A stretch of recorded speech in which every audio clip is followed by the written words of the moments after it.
Jesus. Amém? Glória a Deus. Feliz por estar mais um dia na casa do Senhor. E o nosso pastor Eliel falou muito bem. Meus queridos, ontem foi uma glória de Deus. O nosso pastor esteve ali ministrando. E eu tenho vivido um salmo na minha vida. Uma coisa pedi ao Senhor e a buscarei. Uma coisa pedi ao Senhor e a buscarei. Que eu possa habitar, morar, fazer morada na casa do Senhor todos os dias da minha vida. Amém? Não tem nada melhor, meu irmão. E uma coisa, muitas vezes o ser humano, ele querendo ou não, ele olha para uma cadeira ou para outra, mas não existe nada melhor, meus irmãos, do que nós irmos para a casa do Senhor e sentirmos a real presença do Espírito Santo. Não existe nada, não existe tristeza, ansiedade, não existe nada, problema nenhum que quando você chega na casa de Deus, você comece a adorar a Ele e os problemas parecem que automaticamente desaparecem. Desaparecem. Muitas vezes, muitas pessoas, pastor, vêm para a casa de Deus e não sofrem essa transformação que eu estou dizendo, culto após culto, mas porque vêm, ficam no telefone o culto todo, ficam de boca fechada, não adoram, não exaltam. Meus queridos, o nosso culto é coletivo sim, mas o culto que você oferece a Deus é individual. A tua adoração tem que partir da tua boca. Se você quer que o problema desapareça, que o gigante caia por terra, que as muralhas vão abaixo, que o urso e que o leão fujam diante de ti, adore ao Senhor. Adore ao Senhor. Então, que verdadeiramente, independente do culto, da estação que nós estivermos vivendo em nossas vidas, que nós possamos ter sempre uma canção de adoração ao Senhor em nossos lábios. Não somente nos momentos de bonança ou de felicidade, mas todos os dias nas nossas vidas. Que nós possamos encontrar esse refúgio, essa alegria somente em Cristo. Amém? Meus queridos, hoje por motivos técnicos, nós não estamos aqui com o telão. As nossas professoras da salinha estão ali no Templo Sede, tendo formação para melhor desenvolverem esse trabalho que lhes foi confiado. Mas eu enviei no grupo da DF Alhandra o slide da lição de hoje para que fique mais fácil dos irmãos acompanharem. Também, se preferir acompanhar pela nossa revista, não tem problema, já foi enviada aí. É só você procurar no grupo, que eu tenho a certeza que você encontrará. Amém? Glória a Deus. Nós estaremos falando hoje sobre a lição de número 11, que fala sobre o triunfalismo.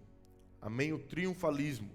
O nosso textuário diz, se encontra em 2 Coríntios, capítulo número 2, versículo número 17, que diz: porque nós não somos como muitos, falsificadores da palavra de Deus. Antes, falamos de Cristo com sinceridade, como de Deus na presença de Deus.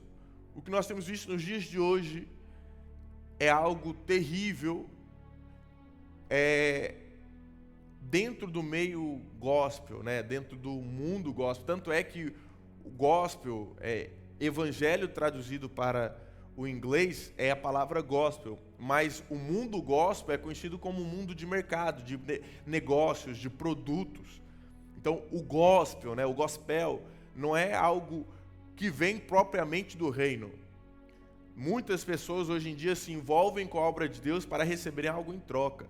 Muitos cantores, levitas, se envolvem com a obra de Deus esperando um contrato de uma produtora, não para adorar a Deus. E algo conhecido, se os irmãos não sabiam disso, mas hoje em dia nós vemos por aí muitas igrejas batistas, pentecostais, por aí vai muitas churches, e que normalmente nós olhamos e vemos que é composto por grandes bandas. Eu digo com total seriedade, com toda certeza, 90% desses músicos, se vocês forem procurar, cresceram em uma Assembleia de Deus. 90% desses músicos cresceram em uma Assembleia de Deus. Não estou colocando eles, só trouxe esse fato, não estou dizendo que eles são falsificadores ou pertencem a esse mundo gospel. Mas dentro do Evangelho hoje, infelizmente, nós temos sim pessoas que fazem da palavra de Deus um mercado, um negócio, um produto para ser vendido. Porém, nós não somos falsificadores da palavra de Deus. Nós consideramos a palavra de Deus algo poderoso sobre as nossas vidas, não simplesmente uma mercadoria para ser vendida. Na quinta-feira após o culto, nós tivemos aqui um pequeno convívio com os nossos irmãos, com os pais da igreja, e eu estava contando aos alguns irmãos um relato de uma família no Brasil, em que o pastor é conhecido e tem muitos seguidores, que a igreja é muito grande e que é muito conhecido no Brasil todo, mas fora da igreja, o mesmo pastor, o mesmo líder, ele é milionário, ele é muito rico, é um pastor muito rico, mas a sua riqueza não proveio da igreja, mas proveio precisamente porque ele é dono, ele é proprietário, ele é o dono de uma fábrica de cigarros, um pastor. Então nós precisamos analisar muito bem quem nós estamos consumindo, e nós vamos abordar sobre tudo isso na lição de hoje. Verdade prática: os triunfalistas são os mercadores da palavra de Deus, que, desprezando a correta interpretação da Bíblia, aplicam de forma errônea os textos bíblicos em benefício próprio. Os triunfalistas são mercadores da palavra de Deus, que, desprezando a correta interpretação da Bíblia, aplicam de forma errônea os textos bíblicos em benefício próprio. Meus queridos, esta lição, diferentemente das outras lições, que é o triunfalismo, nós não estaremos abordando aqui o assunto ou a questão de uma religião, de uma seita, de um movimento, mas nós vamos ver aqui algo que está muito presente, principalmente nas igrejas no Brasil, que é um desvio de caráter, que é o quê? O triunfalismo. O triunfalismo não pode fazer parte do caráter cristão, não pode fazer parte daqueles que verdadeiramente se consideram filhos de Deus. Por quê? Os triunfalistas, por norma, nós conhecemos os super-heróis. Os triunfalistas são os super-crentes. São pessoas que não aceitam qualquer tipo de crise financeira, qualquer tipo de crise familiar, não aceitam qualquer coisa dando errado em suas vidas. Não somente não aceitam na vida deles, como também não aceitam na vida do próximo. Se a vida do próximo estiver dando algo de errado, é falta da presença de Deus. Porque, segundo o que ele acredita, e muitos se baseiam nesse versículo, para viver a sua vida dentro da igreja, ele foi chamado para ser cabeça e não cauda. Ele é aquele que tem o poder, pastor. É o super crente. Ele amarra e desamarra o diabo quando ele quer. É aquele que pega e eu piso na cabeça da serpente. É esse tipo de pessoas que vivem essa fábula, essa ilusão que é o triunfalismo dentro da igreja. Nós precisamos entender que não existe qualquer problema, meus irmãos, em o crente passar por dificuldade. Nós vamos aprender mais sobre isso também na lição adiante. Da mesma forma que também não existe nenhum problema o crente adquirir um imóvel, comprar uma casa, comprar um carro. Comprar é adquirir bens materiais, não tem problema nenhum nisso. Agora, o problema está quando nós reduzimos a essência da fé cristã e da pregação do evangelho a simplesmente bênçãos materiais. Há problemas que parecem que não têm fim. Há bênçãos que nós recebemos ou simplesmente corremos atrás das bênçãos. O nosso pastor presidente sempre nos ensinou algo muito forte, que você não precisa correr atrás da bênção.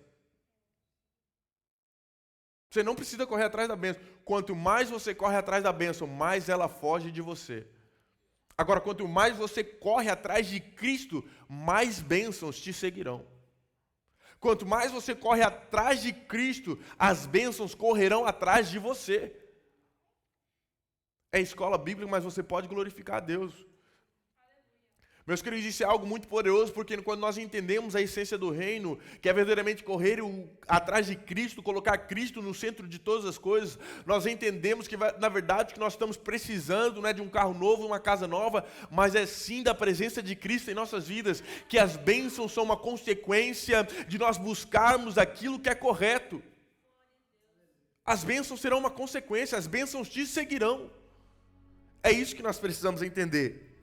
Eu quero pedir à amada igreja para abrir aí na página de número 4 do nosso slide, que tem aí uma ilustração que eu creio que ficará mais fácil de compreensão de todos.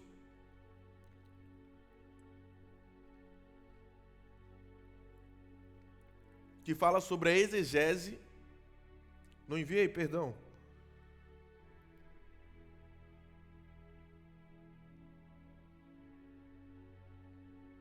É que eu mandei, perdão, meus irmãos, eu amo tanto a minha esposa que eu mandei para ela, mas não mandei no grupo da igreja, perdão. Eu creio que já foi aí agora, está carregando, mas pronto. Meus queridos, olhem, há uma diferença clara entre exegese e exegese. Eu queria que carregasse aqui, eu creio, se Maila puder me ajudar, eu mandei para você, ver se o seu vai mais rápido, que é para nós não ficarmos parados aqui. Exegese, meus queridos, é quando o leitor extrai da Bíblia o sentido pretendido pelo autor, ou seja, pelo escritor do livro, por Deus, pelo Espírito Santo. Na exegese, o leitor injeta na Bíblia o sentido que ele considera ser correto. Tem aí uma ilustração que vai ficar mais clara a percepção, para que todos possam entender. A exegese é quando nós extraímos da Bíblia aquilo que o Senhor, que o escritor quer que nós entendamos. Na exegese, nós estamos dando sentido às palavras da Bíblia segundo a nossa visão, quando não é isso que tem que acontecer. O que tem que acontecer é nós extraímos da Bíblia, extraímos da palavra de Deus o que o escritor, o que os profetas, o que Jesus estava querendo dizer, o que Paulo estava querendo dizer nos livros que eles escreveram. Mas o que muitas pessoas hoje em dia têm feito é precisamente isso.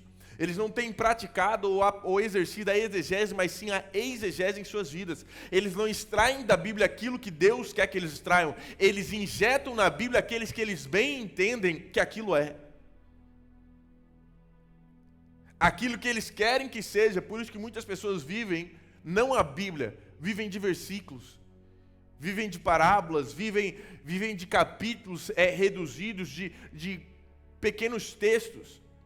Quando nós precisamos entender que para fazer uma leitura completa da Bíblia, nós vamos fazer uma exegese e não somente extrair, mas aplicar aquilo que Deus quer que nós apliquemos em nossas vidas. Na nossa introdução, nós vamos ver que o objetivo dos triunfalistas é basicamente mercadológico. Eles usam os mesmos recursos de marketing para persuadir o povo a receber suas crenças e práticas. Seus líderes inventam campanhas, usando como chamariz textos e personagens do Antigo Testamento. Afoitamente, empregam figuras e símbolos bíblicos completamente fora do contexto, como ponto de contato para aproveitar-se da boa-fé do povo de Deus e, atenção a isso, arrecadar fundos. Alguns deles usam os meios de comunicações para criticar e atacar a teologia e o estudo sistemático da palavra de Deus. O que está faltando para esse povo? Precisamente fazer um curso com o nosso pastor Gamaliel sobre isso que está negrito aí no final, a hermenêutica, que é o que? A ciência da teologia exegética que ensina os métodos da interpretação bíblica.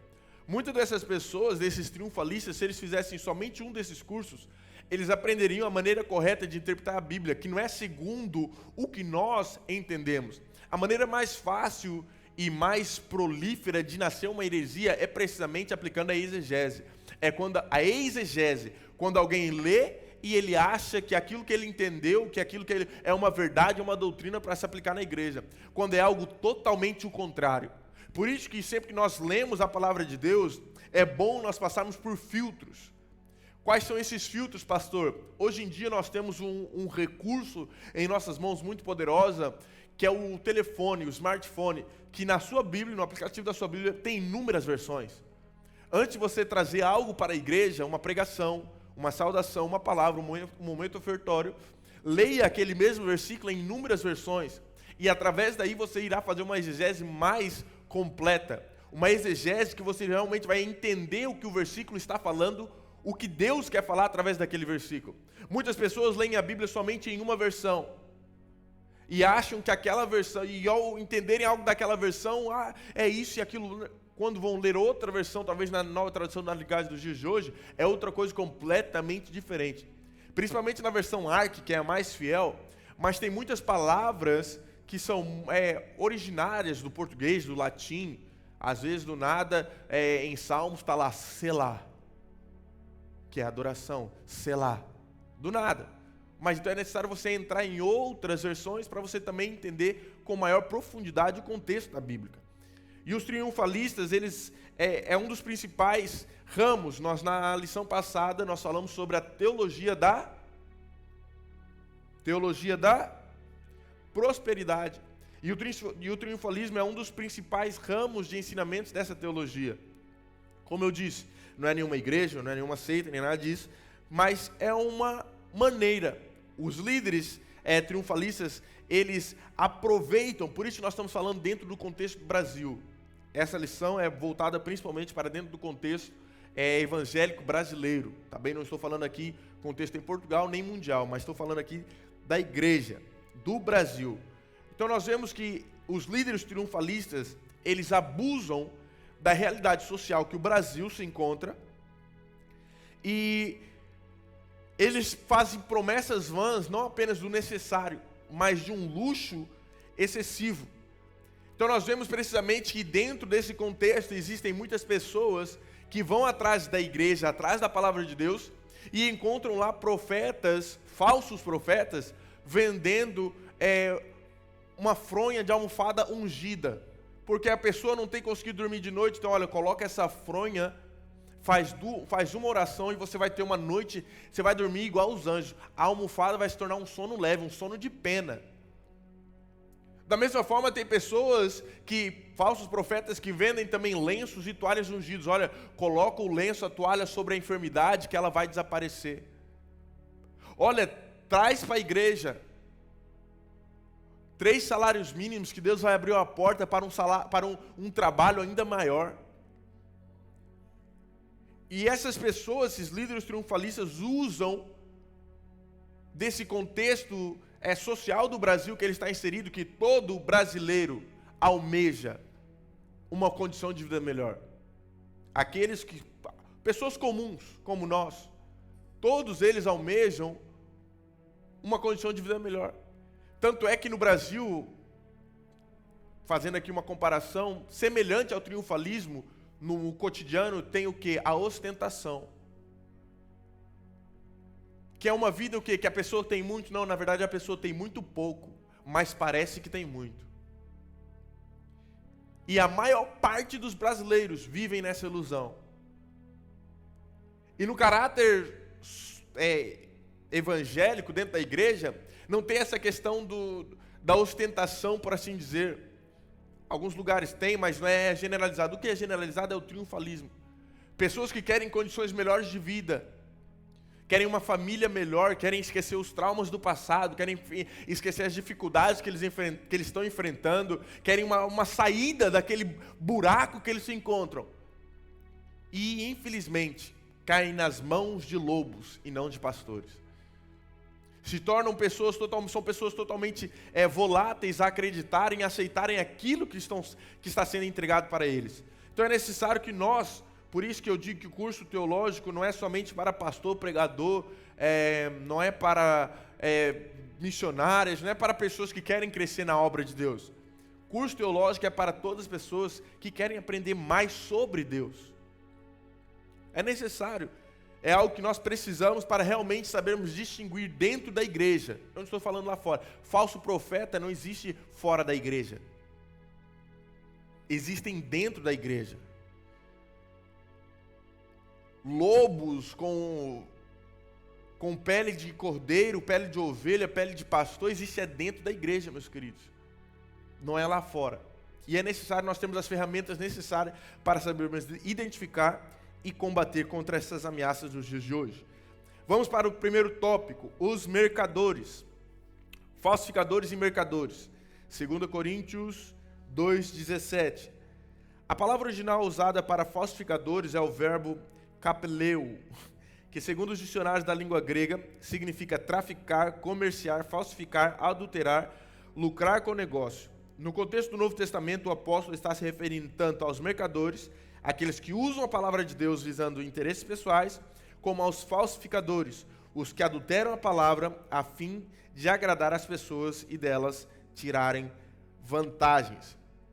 Meus queridos, desde o início aqui eu quero estabelecer já uma regra para a palavra de Deus que todos nós precisamos aplicar em nossas vidas. Você que está aqui dentro, você que está me ouvindo através da internet, a palavra de Deus não é um produto.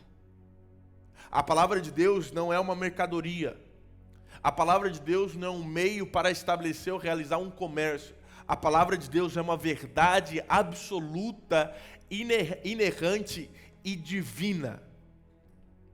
Nós precisamos entender que nos dias de hoje a nossa obrigação é precisamente confrontar essa mentalidade que está adentrando dentro das igrejas de transformar o evangelho como negócio, de transformar altares em palcos, de transformar igrejas em oportunidades para crescimentos empresariais.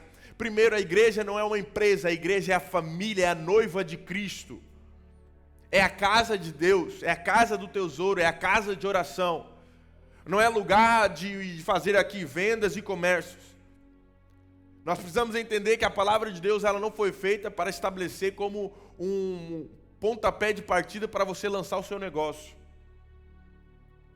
Na verdade, a palavra de Deus é totalmente o contrário disso.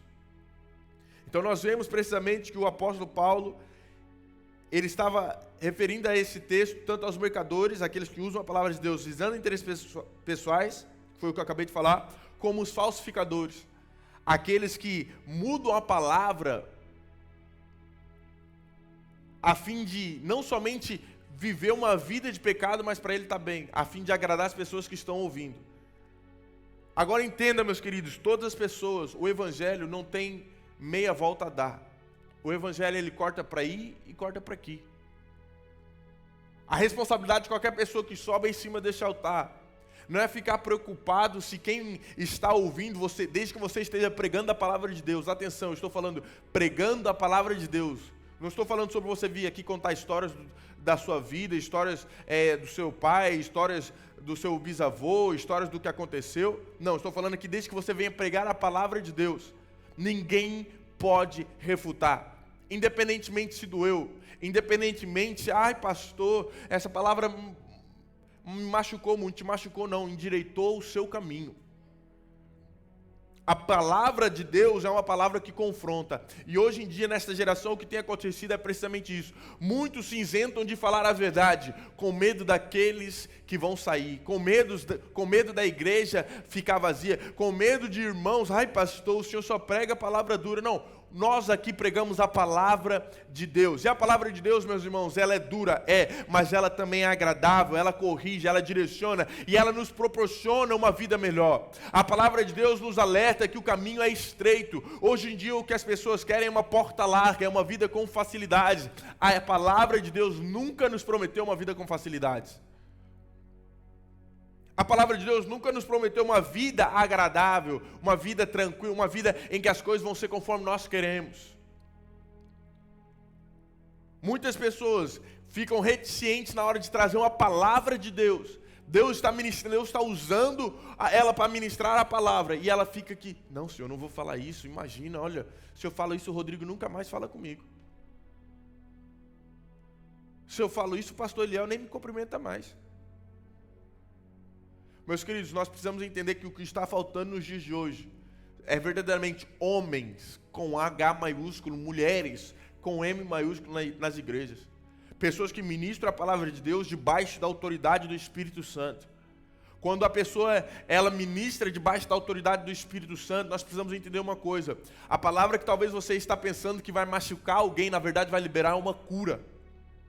Quando a pessoa ministra debaixo da autoridade do Espírito Santo, quando você é usado pelo Espírito Santo, talvez o seu eu humano está dizendo, não, olha, isso é uma ferida profunda na vida daquela pessoa. Se você falar assim, talvez você vai magoar ainda mais, mas não. Quando você fala debaixo da autoridade, cara, no Espírito Santo, a pessoa mesmo ela sendo confrontada com o seu erro, confrontada com o seu passado, confrontada com o seu pecado, isso não vai ferir ela, mas vai gerar sim uma cura profunda, selando todas as feridas do seu passado.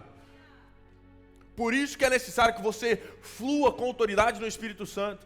Que você não altere a palavra somente para liberar profecias que vão agradar as pessoas. Que você vai liberar somente coisas, bênção, prosperidade. É necessário... Sabe o que é que João Batista anunciava durante todo o seu trajetório? Arrependimento. Confissão de pecados, a volta de Cristo. E a Bíblia diz que na terra não houve nenhum outro profeta como João Batista. E ele não anunciava bem, tem bênção para você, o reino de Deus é maravilhoso, as ruas serão de ouro e tudo mais. Não, ele anunciava arrependimento. Arrependei-vos, raças de víboras.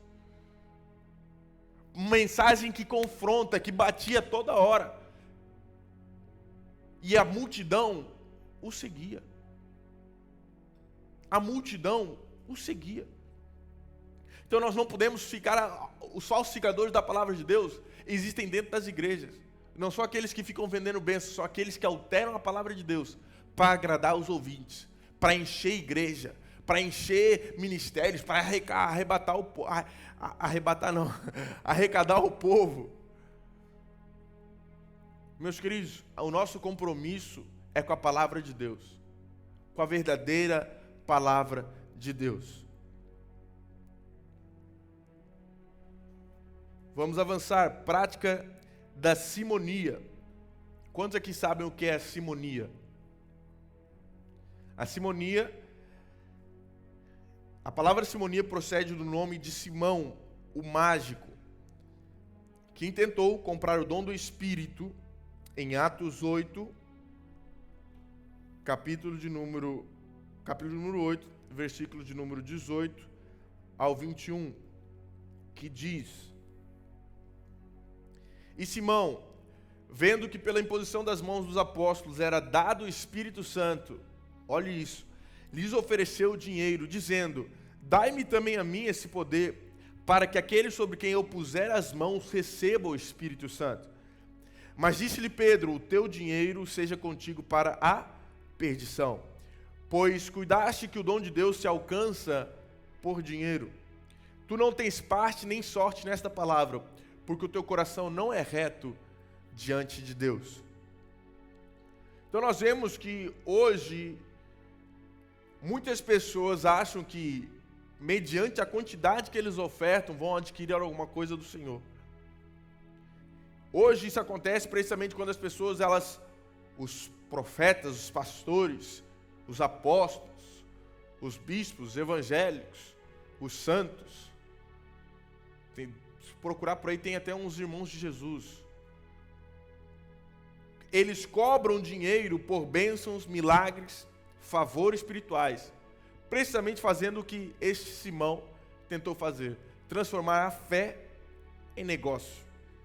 E o apóstolo Paulo, ele precisamente condena essa prática, mostrando que isso é uma forma de transformar a palavra de Deus em mercadoria. Meus queridos, a fé não está à venda. Nós precisamos entender que a salvação, a graça, os milagres, os dons, é tudo pela graça e pela vontade de Deus, não tem como ser comprado. Ninguém pode comprar uma bênção. Ninguém pode comprar um milagre. Ninguém pode chegar aqui... Sabe por que nós estamos no ano do clamor pelo poder, pelo manifestado poder de Deus? Porque revolve uma atitude nossa. E essa atitude envolve um sacrifício. O que eu ainda essa semana estava conversando com a mulher mais linda do mundo, a minha esposa, e nós estávamos falando precisamente sobre a questão dessa geração, que é uma geração que não quer assumir responsabilidades, não quer assumir sacrifícios. É uma geração, pastor, que quer precisamente isso. Tem o dinheiro no bolso, olha, está aqui, eu quero isso. Agora nós estamos no ano do clamor pela manifestação do poder de Deus. Para o poder de Deus se manifestar é necessário o clamor, e clamor não se compra com dinheiro. Logo, o poder de Deus não se compra com dinheiro. Tem muitas pessoas querendo experimentar o poder de Deus sobre a vida deles. Meus queridos, é necessário uma atitude nossa. E normalmente essa atitude envolve um sacrifício da nossa parte. Um sacrifício de uma noite, um sacrifício de algumas vontades, de alguns prazeres, de alguns desejos. Mas para que Deus se manifeste em nossas vidas. As coisas do reino de Deus não são mercadoria para serem compradas. É impossível alguém chegar aqui, olha, eu quero uma cura do câncer que eu estou vivenciando há 5 anos. Está aqui 5 milhões de euros. Nós não estabelecemos preços naquilo que Deus pode fazer. O nosso pastor bispo na ceia passada deu um exemplo claro disso. Na igreja entra prostituta, entra drogados, entram pessoas aflitas, entram pessoas atribuladas de todo jeito. E nós não cobramos um cêntimo, mas essas pessoas saem transformadas. Agora as pessoas vão por aí pelo mundo afora procurando soluções nos lugares errados. Gastam milhões e milhões, gastam milhares e milhares e nada encontram. Para vocês verem como que é a lógica do reino. Deus precisa ver uma atitude nossa, uma movimentação nossa. Eu quero que você faça algo comigo aqui agora. Fique de pé, por favor. Pastor, olha, eu tenho por mim que essas lições têm sido uma bênção de Deus. Amém? Quantos acreditam nisso? Quantos acreditam nisso? Amém? Tem sido uma bênção de Deus. E uma coisa, pastor, é quando Deus ele quer falar com o seu povo, Satanás até mesmo às vezes dentro da igreja começa a colocar sono dentro das pessoas. Talvez sua semana foi cansativa, o seu dia foi puxado, ontem você esteve na vigília até tarde, não sei.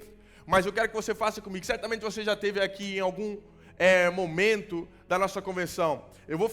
Você vai começar a bater a mão no seu peito, espantando o sono, espantando o Morfeu, espantando quem estiver te rodeando aí, passando a pena no seu ouvido para você dormir. Você vai começar a bater no seu peito assim, ó, e fazer e à medida que eu for aumentando, você vai aumentando o nível também. É algo rápido, só para despertar. Vamos lá, 1, 2, 3.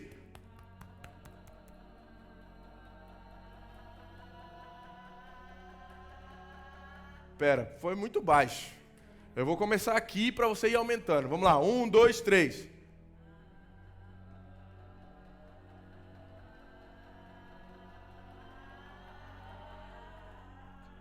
Meu Deus. Mas já deu para despertar, vamos lá. Glória a Deus, pode sentar, obrigado. Não deixa não, meu irmão. Não deixa o sono bater aí não, senão é problema. Pronto. O problema dos dias de hoje, a respeito da simonia, é precisamente usar a fé para lucro pessoal. Usar aquilo que o Espírito Santo pode fazer para tentar vender alguma coisa. Deus, ele não responde com base em dinheiro. Ele responde com base no relacionamento que nós temos com Ele. Forma bíblica de levantar recursos. Porque muitas dessas igrejas usam dessas mercadorias dentro das igrejas para levantar precisamente recursos. Eu não quero ser hipócrita ao ponto de dizer que a obra de Deus não precisa de recursos financeiros. Todo mundo aqui sabe que precisa. Agora, a obra de Deus faz-se com milagres e recursos financeiros. A Bíblia estabelece regras para se levantar tais recursos, dízimos e ofertas.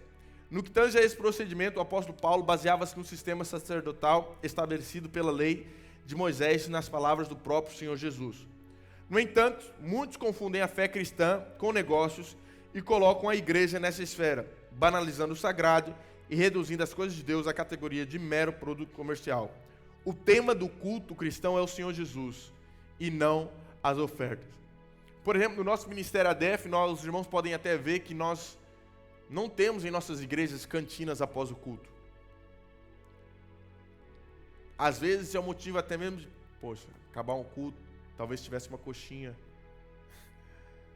tivesse uma coquinha gelada. Mas isso tem que ser promovido, meus irmãos, isso é bom. Quem quiser fazer isso amanhã para o culto, fale com o pastor Eliel Vera, certamente será a bênção de Deus. Deixa ser usado pelo Senhor. diácono Edmar, que estiver me ouvindo, deixa de ser usado. Mas nós não podemos fazer isso de meio de comércio dentro das igrejas. Por exemplo, nós temos nas nossas convenções sempre um coffee break, um almoço.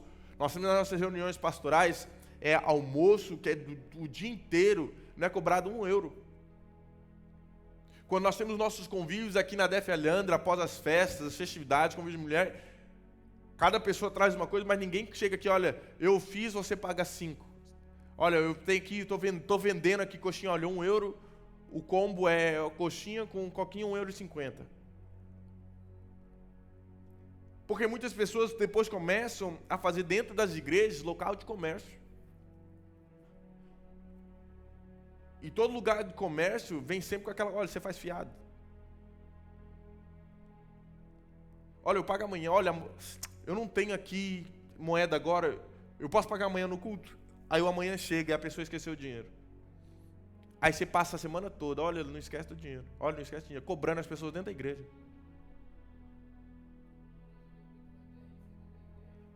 Muitas igrejas fazem até rifas dentro da igreja. Meus queridos, isso é uma coisa perigosíssima nos dias de hoje, que nós precisamos, de maneira alguma, permitir dentro das igrejas de Deus. Nós temos o privilégio aqui em ADEF Alhandra e em todas as outras 53 igrejas da ADEF. A nossa obrigatoriedade aqui é com os nossos dízimos e com as nossas ofertas. Mas ninguém aqui fica preocupado, eu preciso arrecadar dinheiro, eu preciso fazer cantina para pagar isso e pagar aquilo outro, precisa pagar a luz, precisa pagar... Ninguém precisa arrecadar dinheiro nenhum aqui. A nossa obrigação é ser fiéis nos dízimos e nas nossas ofertas com o Senhor Jesus. Essa é a maneira bíblica de levantar recursos financeiros para a igreja. Vamos avançar para os heróis da fé. Os que fizeram proezas. Encontramos na Bíblia muitos homens que fizeram proezas pelo poder de Deus. Gideão, Baraque, Sansão, Jefté, Davi, Samuel, entre outros. As conquistas foram para o povo de Deus, não para o seu deleite pessoal. É lastimável alguém usar essas passagens bíblicas para prometer ao povo carros importados, mansões e outras benesses materiais. Meus queridos, toda a bênção que nós recebemos de Deus, aleluia, toda a bênção que nós recebemos de Deus é para testemunhar a glória do seu poder. Nós precisamos entender que a bênção que nós recebemos do Deus Todo-Poderoso, seja uma casa, seja um carro, seja porventura uma porta de trabalho, seja uma saída financeira, seja um documento liberado na AIMA, era para glorificar o nome de Jesus, não é para seu benefício próprio. O carro que Deus vai te confiar, não é para você passar aqui na porta da igreja 3 vezes, a rua é sem saída, só tem um caminho de volta, mas passa desfilando aqui o carro, olha meu carrão. Sabe o que é que acontece com o povo, com as pessoas que fazem isso? Deus vai lá e tira o carro. Carro novo, passa uma semana, dá problema. Tem muita gente que não entende. O carro é novo, pegou agora no stand, mas estava deixando aquilo, não revelar a glória de Deus, mas deixar o seu nariz crescer. Deus, seu nariz cresceu, então vem lá que eu vou torcer seu nariz agora. Meus queridos, o que Deus opera em nossas vidas nunca é para deleite, para benefício, para prazer próprio. A bênção que Deus quer realizar na tua vida é para edificar a vida de outra pessoa, é para glorificar o nome dEle, é para revelar a sua majestade aqui na terra. E isso acontece não somente através de cura. Muitas pessoas acham que, se eu receber uma cura, o nome de Deus vai ser glorificado. Não. Entenda que se através de uma bênção, até mesmo financeira, a glória de Deus é revelada. Como, pastor? Quando nós entendemos as condições reais que aquela pessoa vive. Que não tem as condições, muitas vezes, até mesmo nem de sequer ter um carro de 2000, mas Deus vai lá e abre as portas, toma um carro do ano de 2026. A glória de Deus sendo manifestada, o poder de Deus sendo manifestado sobre a vida daquela pessoa. É isso que nós precisamos entender. As bênçãos que Deus opera em nossas vidas nunca é para benefício ou para vangloriar o seu nome. É para glorificar o nome de Jesus.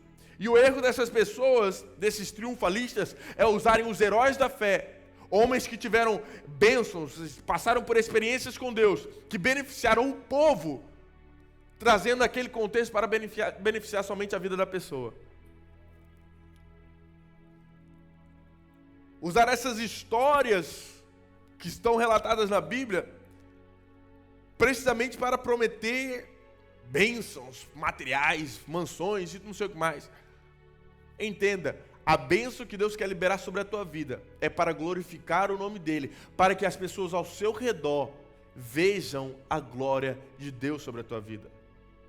Nunca vai se tratar sobre o que eu quero, eu quero isso, aquilo, o que a Ellen quer, não, é sobre revelar a glória de Deus através das bênçãos dEle.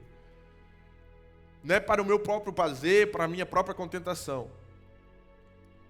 Os mártires e perseguidos. A lista dos heróis da fé, registrada em Hebreus 11, mostra por si só as falácias dos triunfalistas. Nela encontramos os que fizeram sucesso em nome do Deus de Israel, mas também os que sofreram todas as espécies de perseguições e intempéries. Isso mostra que para cada crente, Deus tem um propósito específico. Deus, ele tem um propósito, um chamado para cada pessoa. E nós precisamos entender que Deus, ele tem propósitos diferentes para cada um de nós.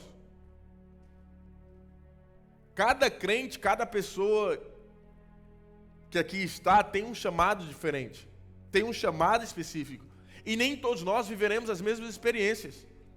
Agora, nós precisamos entender que, independentemente da experiência, independentemente do que nós vamos vivenciar, nós não podemos medir a fé somente por resultados. Entre aspas, entenda o que eu vou colocar aqui agora para a igreja. O sucesso que o Jack Wellington está tendo na vida dele não define espiritualidade. O sucesso que o pastor Eliel está tendo na vida dele não define espiritualidade.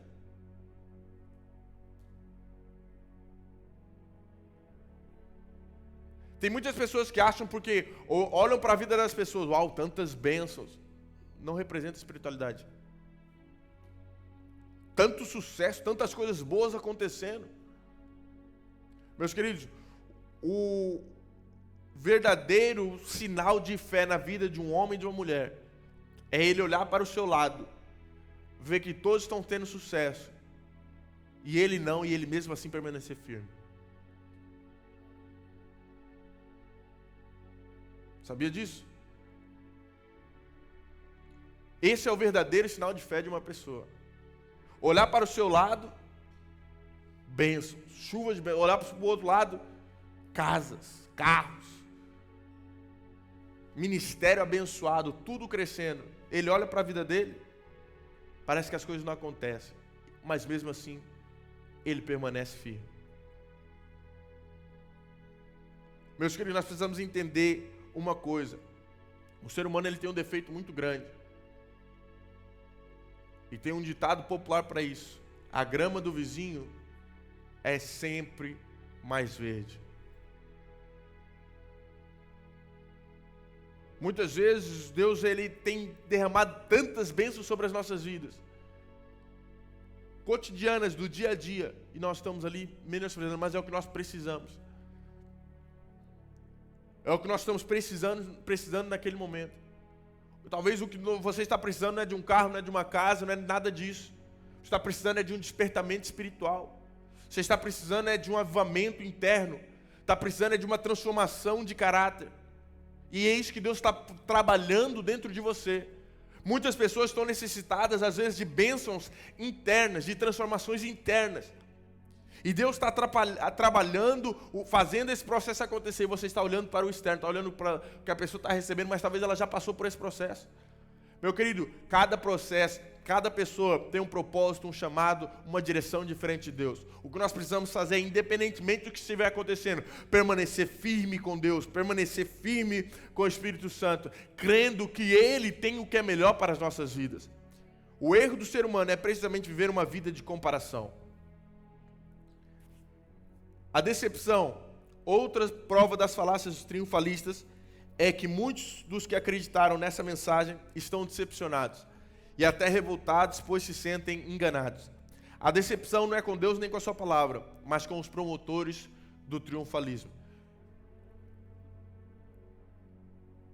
Meus queridos, talvez alguém vai ouvir, vai assistir essa mensagem depois, essa aula depois. Entenda, se você porventura entrou em uma igreja, te fizeram inúmeras promessas do que é o evangelho e nada disso se concretizou. Não fique revoltado com Deus, não fique revoltado com Jesus, não fique revoltado com a palavra. Te apresentaram um evangelho falso e mentiroso. O evangelho de Cristo, nós precisamos entender, a maior promessa que Deus nos faz, e é a promessa mais importante que todo cristão tem que correr atrás, é da salvação. O que te prometeram bênção, te prometeram prosperidade, te prometeram cura. Na lição passada eu até falei sobre isso, o nosso convite para as pessoas não pode ser ministrando ou falando que elas vão ser curadas. Olha, vem para a igreja que lá você vai ser curado. Quem te disse? Não, olha, vem para a igreja que lá você vai receber bênçãos. Quem te disse? Vem para a igreja que você vai ser salvo. Esse é o convite que nós temos que fazer. Vem para a igreja que você vai ser salvo. O que acontece por acaso nós abordamos isso na lição passada, e é um tópico dessa lição. Muitas pessoas vêm para a igreja atrás dessas bênçãos, pastor. Atrás da cura, atrás da transformação, atrás da restauração da família, atrás do marido, enfim, atrás de inúmeras coisas, menos atrás de Jesus. O que é que acontece? Ela não encontra nada disso. Se revolta. Ah, não, esse Jesus que eu conheci é mentiroso. Me prometeram inúmeras coisas, mas quem te prometeu não foi Jesus. Me prometeram inúmeras coisas, eu não encontrei nada disso. E a base, o alicerce dessas pessoas que vivem nessa vida triunfalista é precisamente esse tipo de conduta. Fazem promessas vãs, promessas de sucesso garantido. E depois as pessoas se frustram e caem fora, vão embora. Então nós vemos que um dos perigos do triunfalismo é precisamente esse. Ele cria ilusões espirituais, as pessoas caem numa ilusão espiritual. Acham que a vida com Deus é um mar de rosas. Acham que a vida seguindo a palavra é caminhar, é andar sobre algodão doce. É um paraíso. O paraíso é no céu. O que nós enfrentamos aqui na terra são realidades bíblicas. E quais são essas realidades bíblicas, pastor? Realidades que os profetas passaram. Se nós formos ver o caso de Elias ele sofreu uma espécie de esgotamento emocional. 1 Reis 19:4.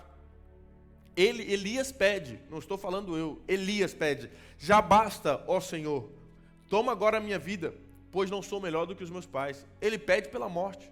Um dos maiores profetas do Antigo Testamento. Pede para morrer. Às vezes nós ficamos olhando para nós, estou passando por tantas dificuldades, tantos problemas, e eu estou tão triste, não sei o que mais, e acha que é errado. Quem disse, meu irmão? Olha, nós precisamos parar de viver um evangelho. O maior problema do crente é que ele não lê a Bíblia, pastor. Não lê a Bíblia. Se você lesse a Bíblia, você ia entender que problemas, como hoje em dia é um grande mal do século, problemas internos são os maiores males do século. Mas problemas internos, os maiores profetas da Bíblia passaram. E sabe como é que eles resolveram esses problemas? Diante de Deus. Diante de Deus. Elias se sentia totalmente sozinho, exausto, angustiado. E pediu a morte. Pediu: olha, Senhor, me leva, tira a minha vida.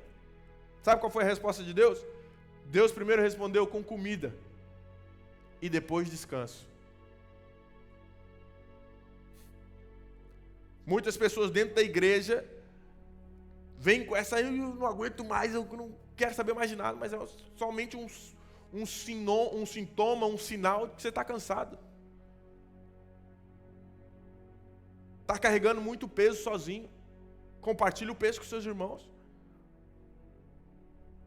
Nós podemos analisar aqui inúmeros outros. Um caso bem conhecido também de Jó, que enfrentou uma decepção. Enfrentou inúmeros problemas, meu irmão. Olha,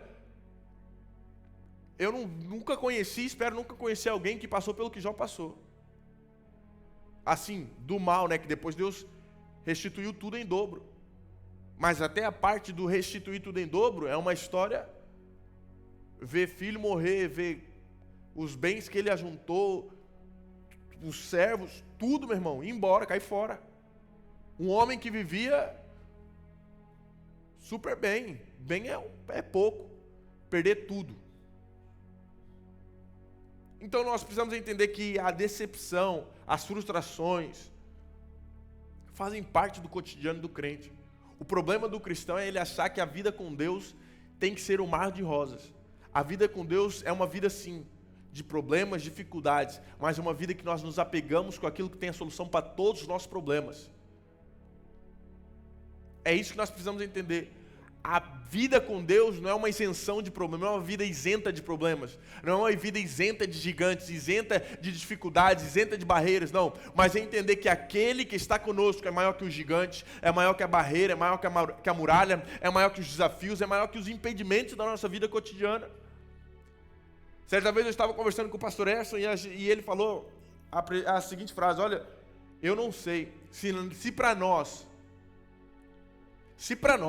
que somos cristãos, sabemos onde está a solução para os nossos problemas, recorremos a Cristo, nós ainda temos essa saída, eu não sei o que as pessoas lá fora fazem. Eu não sei o que as pessoas que não conhecem a Cristo conseguem fazer. Então, meus queridos, a decepção, os problemas fazem parte da vida do cristão. Não deixe que o problema, que a dificuldade venha te abafar de ouvir a voz de Deus em meio à tribulação. Não deixe que as dificuldades te seguem de ver a mão de Deus trabalhando, te guiando e te direcionando no meio da tempestade. Tem muita gente que em meio à tempestade eles se tornam cegos. Mas entenda, em meio à tempestade Deus está te protegendo, te livrando, te guardando de maiores problemas. A mão de Deus tem te sustentado até os dias de hoje. Tópico de número 3, exegese ou exegese. Parece nome de família brasileira, né? Os pais brasileiros, normalmente, quando tem filho, que dá o nome Elaine, Esther, e por aí tudo com E. Exegese, por aí vai. Etimologia de exegese. O vocábulo exegese significa exposição, explicação. O sentido de exegese é extrair, conduzir para fora, como um comentário crítico que analisa o texto no contexto original e o seu significado na atualidade. Não é simplesmente uma exposição textual. Os princípios da exegese são conhecidos como hermenêutica, a ciência da interpretação, a interpretação correta, por conseguinte, vem de dentro da Bíblia. Pronto, meus queridos, nós já estivemos falando sobre isso. Isso é basicamente uma explicação do que é exegese, não tem muito para nós abordarmos aqui. O que nós precisamos entender é que a exegese é a diferença, eu quero que você agarre nisso, a diferença entre exegese com X e exegese com IS. Então, a exegese é você extrair, é você tirar da Bíblia aquilo que Deus quer falar com você. Agora nós vamos ver para a parte falsa, que é precisamente a exegese. A interpretação peculiar e tendenciosa de um texto bíblico vem de fora para dentro. As seitas são especialistas nisso. A exegese, portanto, é o inverso da exegese. Trata-se de uma maneira de contrabandear para o texto das Escrituras Sagradas as crenças e práticas particulares do intérprete. Nós vamos ver um exemplo claro. A serpente no Éden argumentou com Eva algo que Deus não havia falado. Satanás citou fora do contexto o Salmo 91, 11.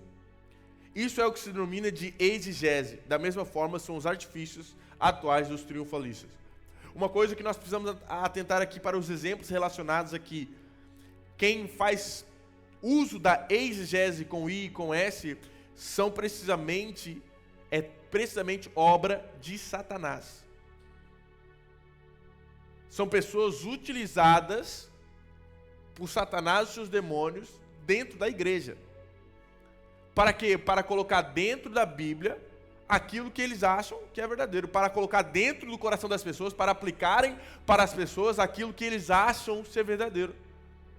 Conduzem as pessoas para uma situação totalmente fora do contexto que a Bíblia está narrando.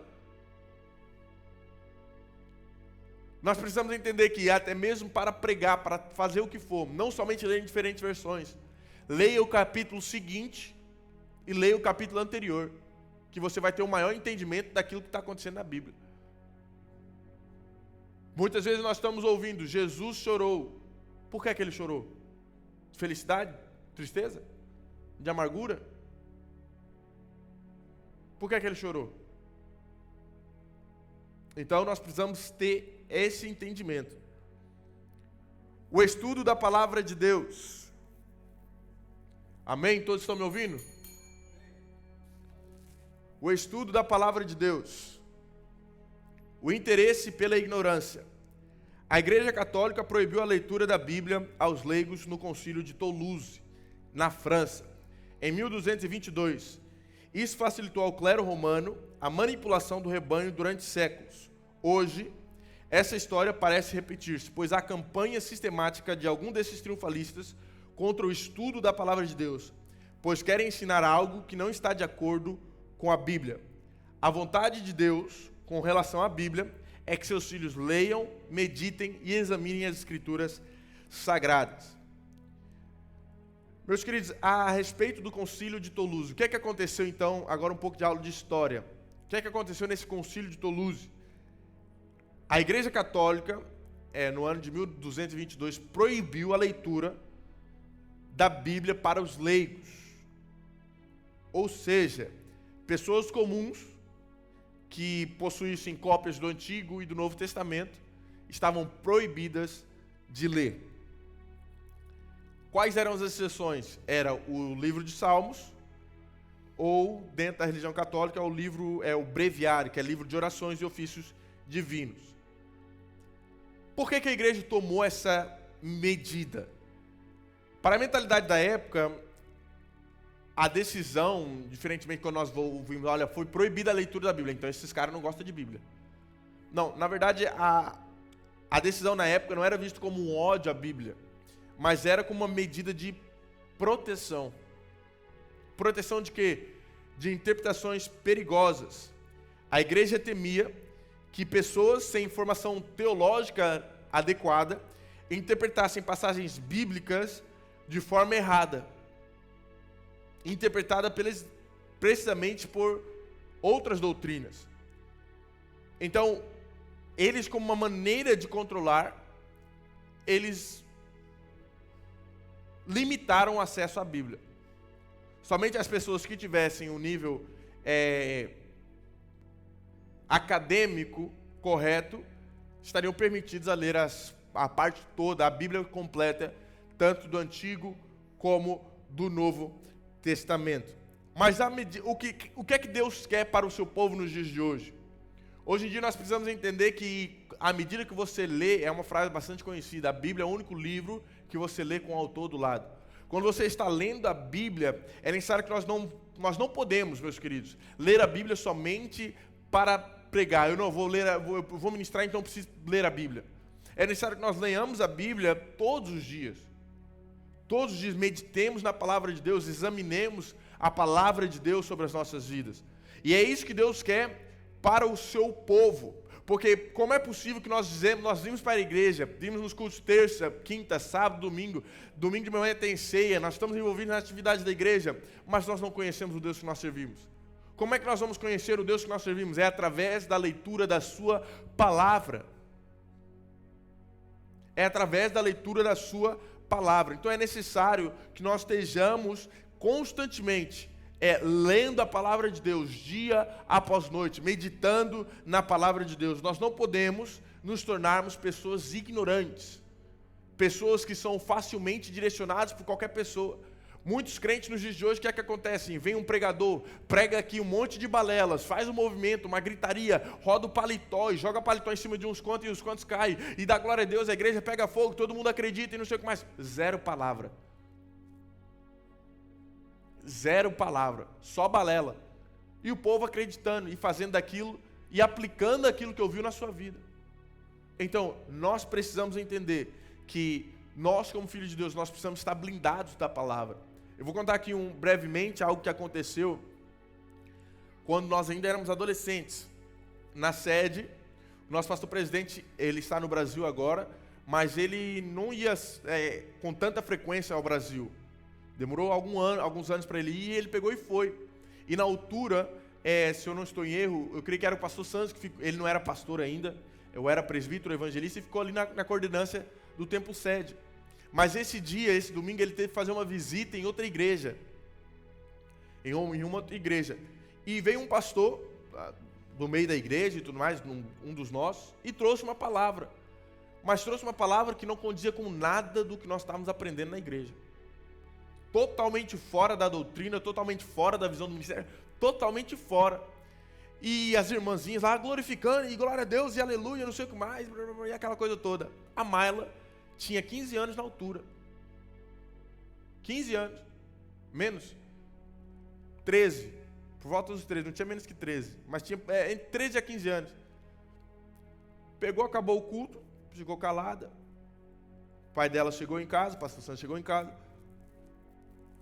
Aí conversando com ele, olha, aconteceu isso hoje, o pastor pregou uma mensagem, tinha alguns tópicos bons, mas não condizia com aquilo que nós estamos aprendendo. Aí foram assistir o culto na Rede Semear. Aí o presidente, depois no Brasil, já foi assistir logo o culto.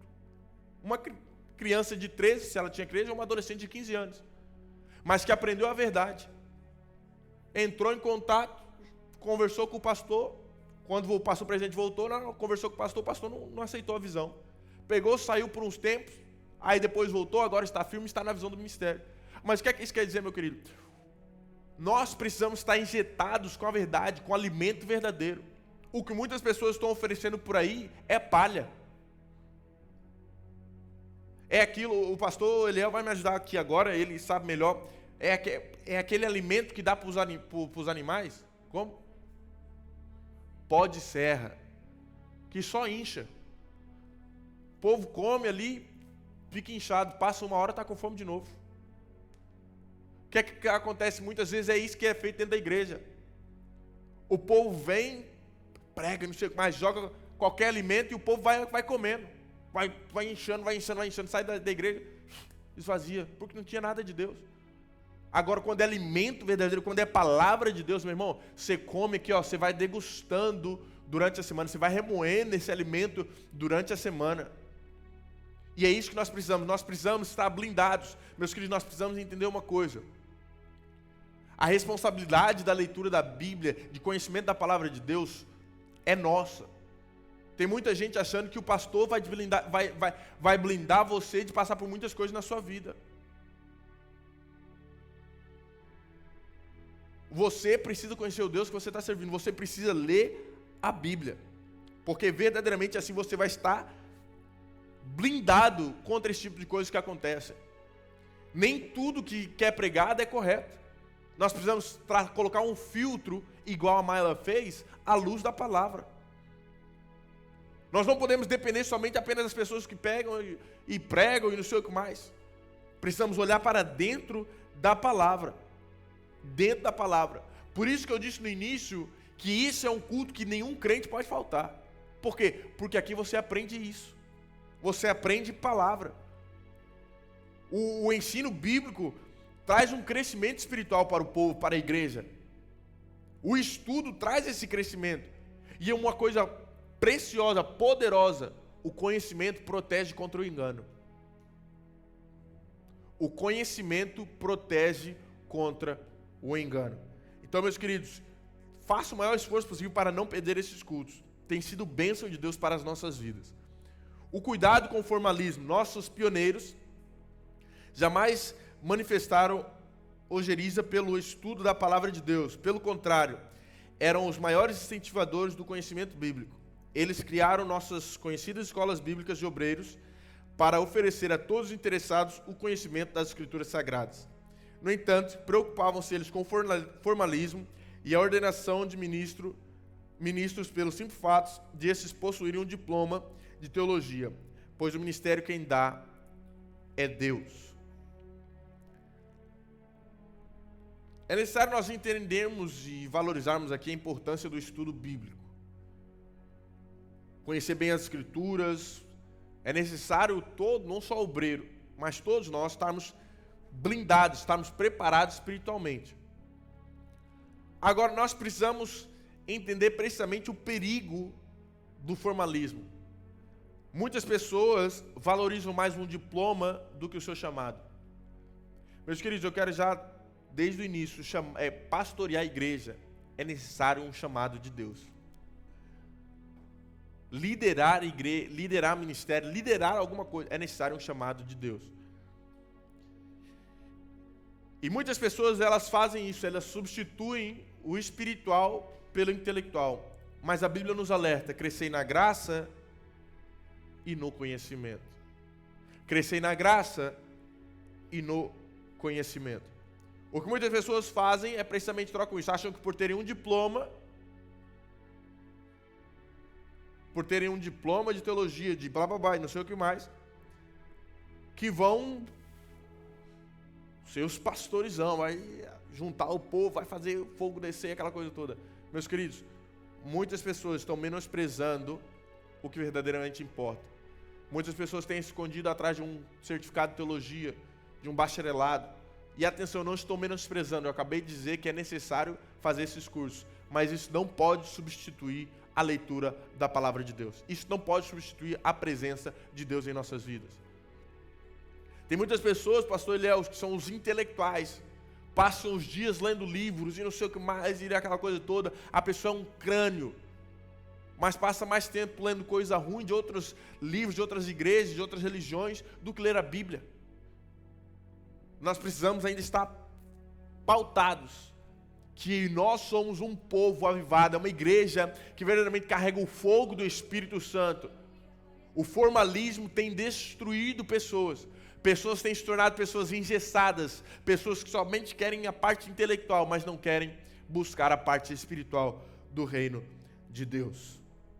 Agora vamos ver o poder da palavra de Deus, o nosso último slide da lição de hoje. Muitos estão nesses movimentos com o propósito de servir a Deus. É verdade que se converteram a Cristo mediante o trabalho dos triunfalistas. Isso ninguém pode negar. A palavra é semente, e a mão enferma ou infeccionada que a semeia não compromete a germinação nem o seu nascimento. O que é que isso quer dizer? Por exemplo, meu testemunho pessoal e da minha família. Meu pai, nós conhecemos aqui, é a Igreja Universal. Tem os seus defeitos, tem as suas dificuldades, para assim dizer, não vou abordar nisso. Mas meu pai conheceu a Deus na Universal. Após ele sair do hospital, foi procurar uma igreja. A igreja que todo mundo conhece, Igreja Universal. Na Igreja Universal, ele conheceu um casal de amigos, que lhe apresentaram uma igreja batista. Igreja Batista Renovada, onde nós fomos membros durante 10 anos. Mas era uma igreja que caminhava segundo a palavra de Deus. Não tem nada de errado com essa igreja. É uma igreja que caminhava segundo a palavra de Deus. Depois, aprove a Deus, que passados esses 10 anos, eu conheci o Ministério ADF, aqui na Castanheira. E a partir daí, a minha vida passou por outro processo. O que é que isso quer dizer? A palavra é uma semente, meus queridos. Independentemente de quem ou como essa pessoa conheceu ou recebeu o Evangelho, a mão enferma que entregou essa semente não pode comprometer a germinação ou o crescimento, nem o nascimento que vai gerar dentro dessa pessoa. Está ficando clara essa parte para os irmãos? Nada pode comprometer a semente da palavra de Deus.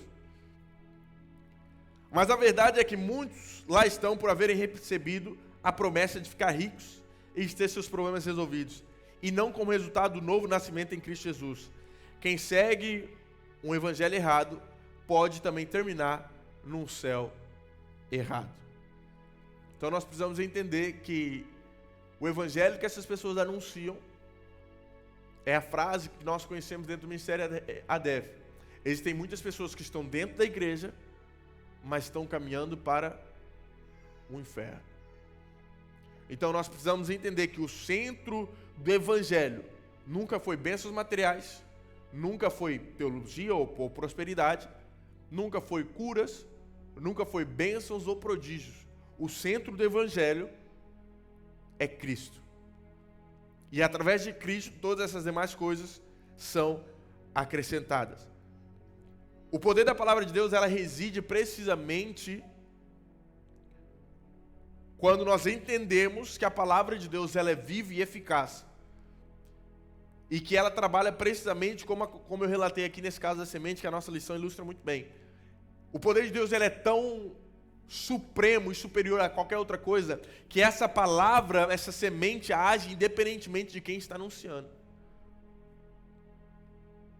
Por isso que é importante nós anunciemos a palavra de Deus. Agora entenda, nós precisamos anunciar o verdadeiro evangelho. O evangelho onde nós alcançamos a salvação de forma imerecida, sem merecermos nada. Nós alcançamos a salvação de Deus. E não existe nada e nem maior, não existe nada melhor e nem maior do que isso. Amém? Assim eu agradeço a minha oportunidade nessa noite e passo para o nosso pastor Eliel Veras, que estará dando continuidade ao trabalho dessa noite.